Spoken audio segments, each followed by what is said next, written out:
One of the nation's top tech leaders is calling on Congress to regulate artificial intelligence he helped create. The CEO of OpenAI says this technology is revolutionary but can also be dangerous. During a hearing yesterday, he suggested new regulations, safety standards, and a government agency to oversee AI. Yeah, that hearing was fascinating. Joining us this morning to discuss how AI can be regulated is our 9 News legal analyst, Whitney Traylor. Thanks for coming in. Sure thing. I watched that hearing. It was interesting and concerning. And you were getting a lot of questions about this. So how can AI even be regulated?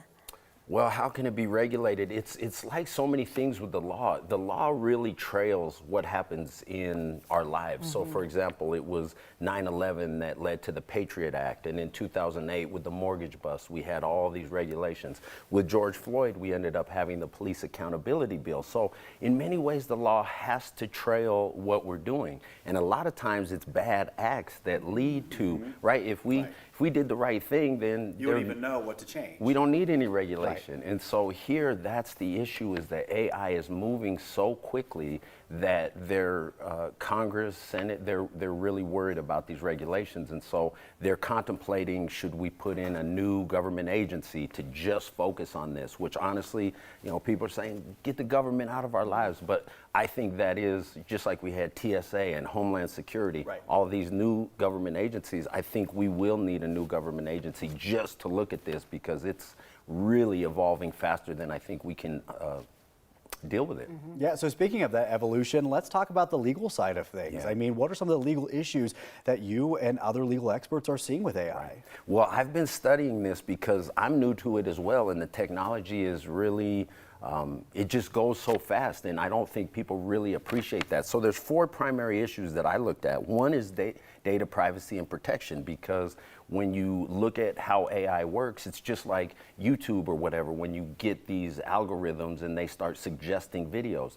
that's based on so much data. And so what's happened is, the question is the data privacy and protection. Are we consenting as AI starting to gather some of this stuff?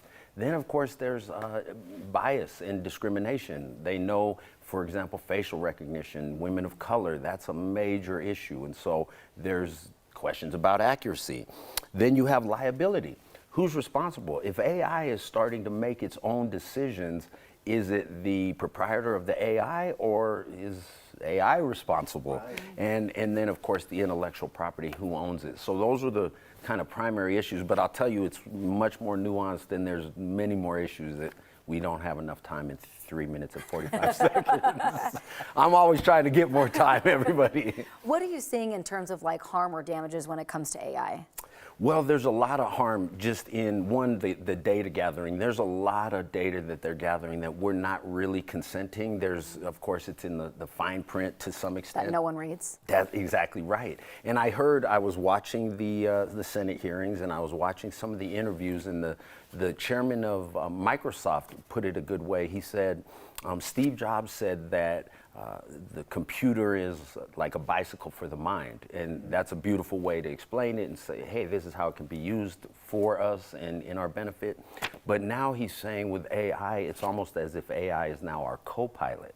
And which is fine, but when the co-pilot then starts to figure out and advance in ways that we can't, and they're playing chess, translating languages. These are all things that require high cognitive abilities. And so if the co-pilot is doing that, and then the co-pilot says, well, I got it from here, that's a real issue. So that analogy, I think, is appropriate. Literally the plot line of every horror sci-fi movie right there. Like, open the pod bay doors, Hal. Sorry, Dave, I can't do that. Space Odyssey, iRobot, all these movies are really, I think, telling. And it is here now. We're at that place. Well, we know we're going to have a lot more questions coming up in the future for you, Whitney. I'll be here. Thanks for coming in. All right.